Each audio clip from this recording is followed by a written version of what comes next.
So this is part 4. I couldn't understand it. I couldn't understand how that money got in my account. But I went and took it all off.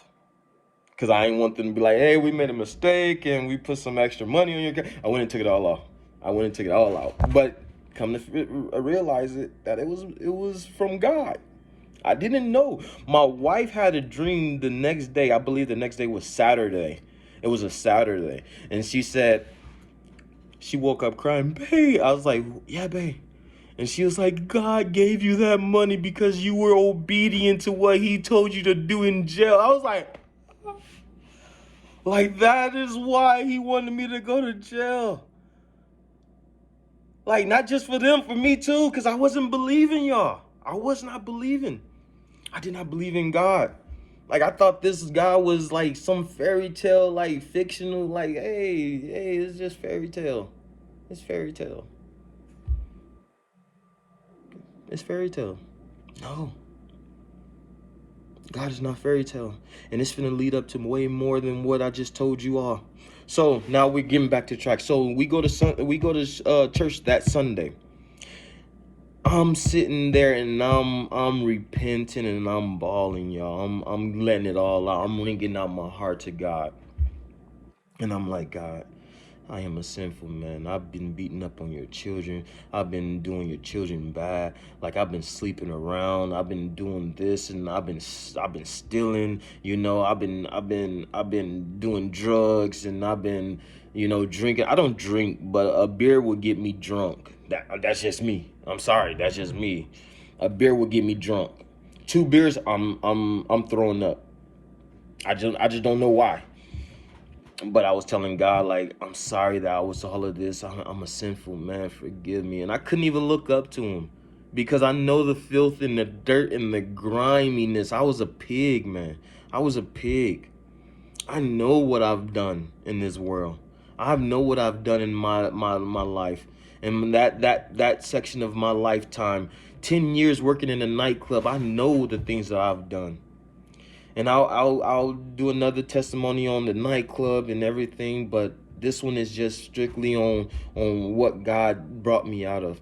So after that, I started praying and I'm like, God, I am a sinful man and I'm sorry. And I went to say in Jesus' name, but I said in Mike's name. And I said, oh, I'm sorry, God. I'm sorry, God. I didn't know what I did. I'm thinking I'm blaspheming him by saying another person's name and putting a prayer behind another person, knowing that he done that. No one else did it but Jesus. And I went to say in Jesus' name, but I said in Mike's name, and I was like, I'm sorry, God. And I was scared. I was scared. I'm not going to sit there and lie. I was scared.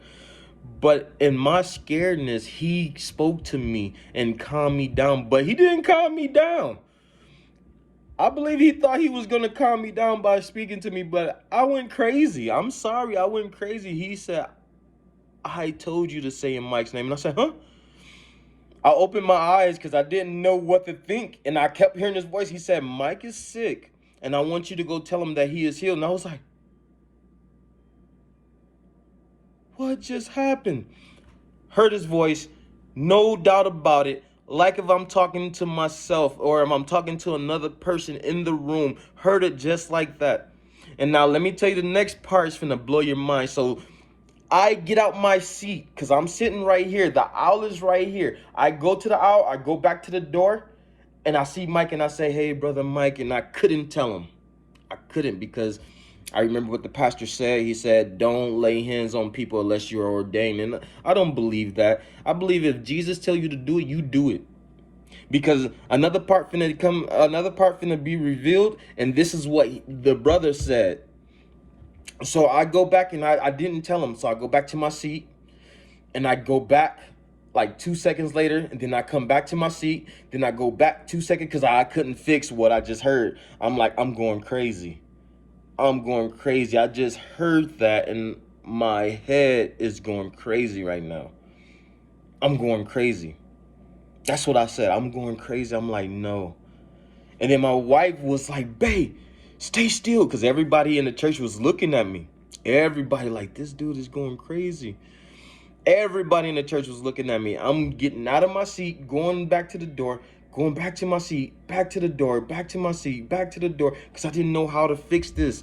And my wife had to tell me, babe, stay still. I said, I can't. And she said, why? I said, Jesus just spoke to me. She said, that ain't Jesus, that's the devil. I said, huh? I said, why is always Jesus with you, but with me is the devil? And then she was like, babe, stay still. And I couldn't.